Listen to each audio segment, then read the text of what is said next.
Raymond Burr married 3 wives. His son died of cancer at just 10 years old. His second wife died in a plane crash with movie star Leslie Howard. His third wife died of cancer too.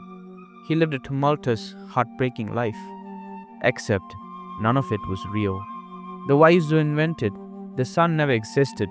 The tragedies were fabricated from thin air. Raymond Burr, the man who played Perry Mason, television's most trusted lawyer, was a pathological liar. But here's the part that changes everything.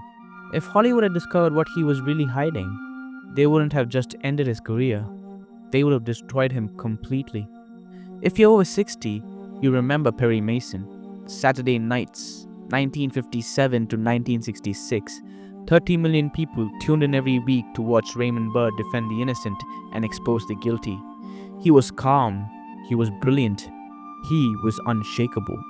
Raymond Burr became one of the most recognized faces on television. He won 2 Emmys.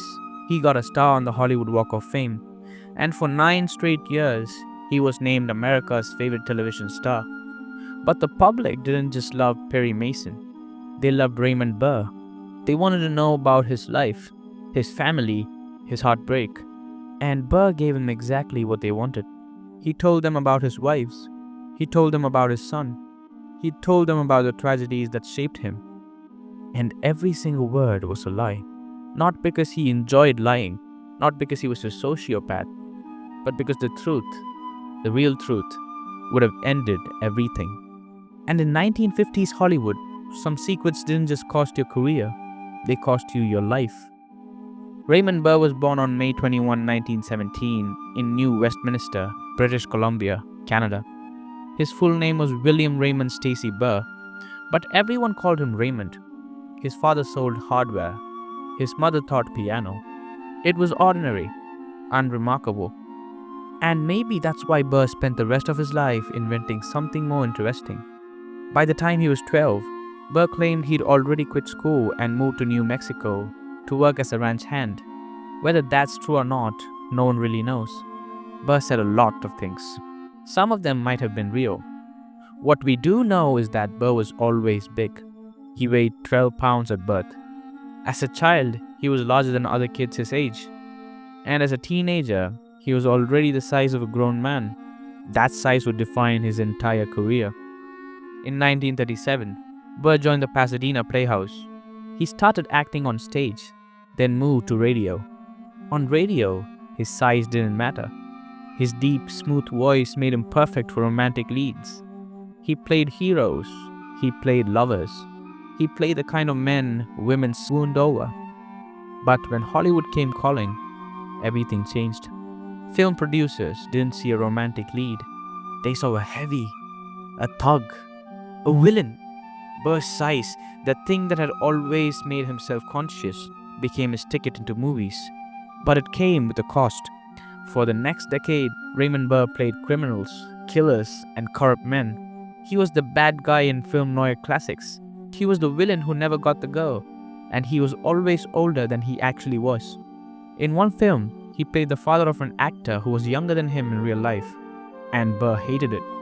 He called himself the fat heavy of film noir, and he meant it bitterly.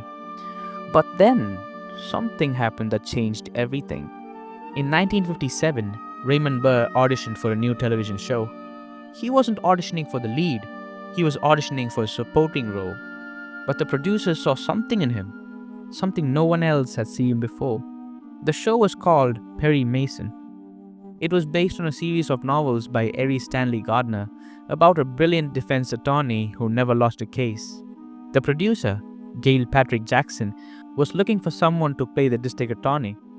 Burr showed up to audition, and Jackson took one look at him and realized something. Burr wasn't right for the supporting role. He was perfect for Perry Mason himself. There was just one problem. Jackson told Burr he needed to lose weight.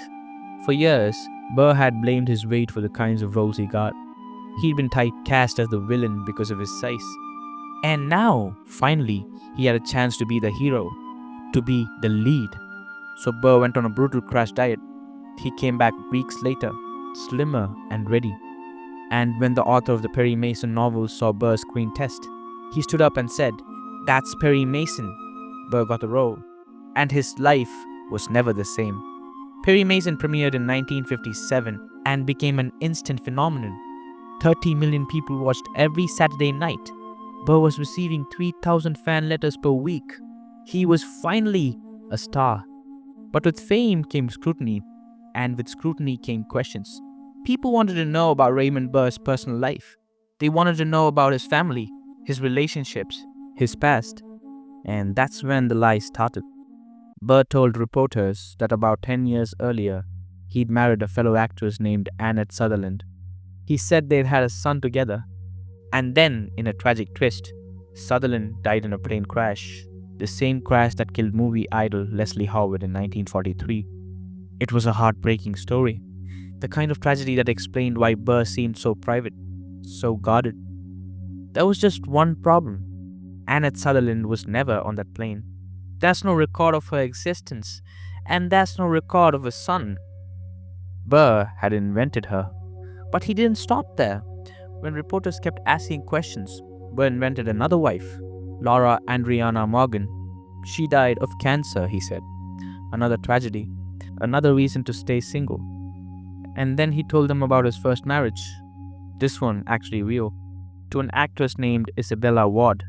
They had married briefly in the 1940s, lived in his grandparents' basement, and split up after a few months. Ward moved back to Delaware. That marriage was real, but everything else fabricated. By the time Burr was done, he'd invented 3 wives, a dead son, and enough tragedy to justify a lifetime of solitude. And for years, people believed him. Because why would anyone lie about something like that? But here's the question no one was asking. Why? Why would Raymond Burr invent dead wives? Why would he create a son who never existed? Why would he build an entire fictional past? The answer was simple. And in 1950s Hollywood, it was dangerous. In the early 1960s, during the height of Perry Mason's success, Raymond Burr was working a grueling schedule, filming 6 days a week, memorizing pages of dialogue, carrying an entire show on his shoulders. One day, there was a knock on his dressing room door. Behind the door was a young man named Robert Benavides. He was handsome. He was struggling to make it as an actor, and he was there to deliver a script. Burr looked at him, and something shifted. Burr hired Benavides as his assistant, and within weeks, colleagues on the set of Perry Mason noticed something. The two men were close. Very close. Too close. Because Raymond Burr wasn't inventing dead wives to protect his privacy. He was inventing them to hide the fact that he was gay. In 1960s Hollywood, being gay wasn't just a scandal. It was career suicide. Actors who came out, or who were outed, lost everything. Studios dropped them, networks canceled their shows, and the public, especially in Middle America, turned on them immediately. Raymond Burr knew this. He'd seen it happen to others, and he knew that if the truth came out, Perry Mason would be over. His career would be over. Everything he'd worked for would disappear. So he lied. He invented wives to explain why he was single. He invented a dead son to make the tragedy feel real. He created an entire fictional past so that no one would ask the real question. Why doesn't Raymond Burr have a girlfriend? And it worked. Burr kept up the charade for decades.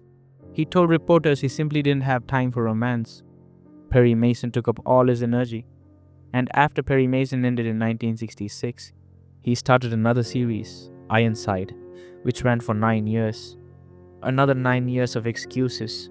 Another 9 years of hiding. But the truth was, Raymond Burr wasn't single. He was in a committed relationship with Robert Benavides, and they would stay together for the rest of Burr's life. Burr and Benavides lived together on a large estate in Sonoma County, California. They ran a business together, a winery they started in the 1980s. They traveled together. They built a life together. But in public, Burr always referred to Benavides as his business partner and close friend. Never his partner, never his companion, and certainly never his spouse. Because even in the 1980s and 1990s, Hollywood hadn't changed that much. Coming out still meant risking everything. And Burr wasn't willing to take that risk. So he kept lying. He kept inventing. He kept the mask on, even when he didn't have to anymore. Friends and colleagues knew. People close to Burr understood what was really going on. But no one said anything. Because in Hollywood, some secrets were protected. Some lies were allowed. As long as you played the game. And Raymond Burr played the game better than almost anyone. He kept working. He kept doing Perry Mason TV movies in the 1980s and 1990s. They were hugely popular. He even went back and made another Godzilla movie in 1985, reprising his role from 30 years earlier. He stayed busy, he stayed relevant, and he stayed closeted. Because the alternative wasn't just losing his career. In his mind, it was losing everything he'd built, everything he'd protected. And he couldn't let that happen, not even at the end. In 1993, while filming yet another Perry Mason movie, Raymond Burr got sick. The doctors diagnosed him with renal cell carcinoma, kidney cancer that had spread to his liver. By the time they caught it, it was too late. The cancer was inoperable. Burr knew he was dying. And so, in his final months, he did something he'd never done before. He hosted a series of farewell parties. He invited everyone who mattered to him. He said his goodbyes. And then, on September 12, 1993, Raymond Burr died. He was 76 years old. After Burr's death, his family expected to inherit his estate. He'd built a fortune over his decades in Hollywood. The Perry Mason franchise alone had made him incredibly wealthy. But when Burr's will was read, something shocking was revealed. Raymond Burr had left everything to Robert Benavides. Not his siblings, not his extended family. Everything, an estate valued at over $30 million, went to Benavides. It was, in effect, Burr's final coming out. He couldn't say it while he was alive. He couldn't acknowledge Benavides as his partner in public. But in death, he made sure everyone knew. Robert Benavides was the love of his life, and the will was proof. Some members of Burr's biological family tried to overturn the will. They argued that Benavides had manipulated Burr, that he had taken advantage of an aging sick man. But the courts disagreed. The will stood, and Benavides inherited everything. Because the truth was undeniable. Raymond Burr and Robert Benavides had been together for over 30 years. They had built a life together. They had shared everything. And Burr wanted to make sure that, even if he couldn't say it publicly, the will would say it for him. This wasn't just a business partnership. This wasn't just a friendship. This was love. And in the end, love won. But here's the tragedy. Burr never got to enjoy that love openly. He never got to walk down a red carpet with Benavides. He never got to introduce him as his partner. He never got to stop lying. Because Hollywood wouldn't let him. Even in the 1990s, after decades of progress, after Stonewall, after AIDS activism, Hollywood still treated gay actors like liabilities. Coming out still meant risking everything. And Raymond Burr had spent his entire career building something he couldn't afford to lose. So he lied. For 40 years, he lied. Not because he was a bad person, not because he enjoyed deceiving people, but because the system gave him no choice. Hollywood demanded the lie, and Burr gave them what they wanted. But in his final act, he told the truth. And the truth was simple. Raymond Burr loved Robert Benavides, and nothing, not Hollywood, not the public, not even death could take that away. So what do we do with Raymond Burr now? He won 2 Emmy Awards for Perry Mason. He was nominated 6 more times for Inside. He got a star on the Hollywood Walk of Fame in 1960. Canada honored him with a stamp in 2008 and inducted him into Canada's Walk of Fame in 2009. TV Guide called him their favorite male performer in 1960. And in 1996, they ranked him as one of the 50 greatest TV stars of all time. Raymond Burr was a legend, but he was also a liar. And for decades, that's how people remembered him. Not as the man who played Perry Mason, but as the man who invented 3 dead wives and a fake son. But here's what we've learned. Raymond Burr didn't lie because he was a bad person. He lied because he was terrified. Terrified of losing his career. Terrified of being exposed. Terrified of what would happen if Hollywood in America found out the truth.